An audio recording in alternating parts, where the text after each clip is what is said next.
పాప సార్ ప్రసాదం సార్. అమ్మా కబుర్లు తర్వాత చెప్పుకుందరు, ప్రసాదం తీసుకోండి. ఆఫ్టర్ ఆల్ ప్రసాదం కోసం నన్ను ఇక్కడ గంటసేపు నిలబడతావా? నేను ఎవరిని అనుకున్నావయ్యా? ఎమ్మెల్యేనయ్యా, ఈ నియోజకవర్గ ఎమ్మెల్యేని. ఒక ఎమ్మెల్యేకి మీరు ఇచ్చే గౌరవం. లోపల భక్తుల రద్దీ ఎక్కువగా ఉంది కదా, దయచేసి నాతో రండి.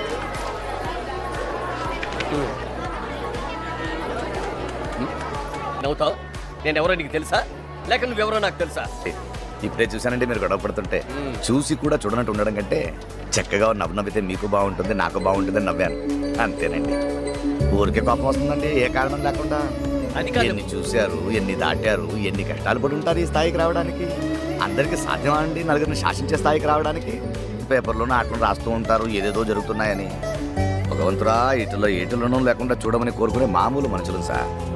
ఓపిక ఉంటే గుడికి వస్తాం, లేదంటే ఇంట్లోనూ దండం పెట్టుకుంటాం. అట్టండి సార్.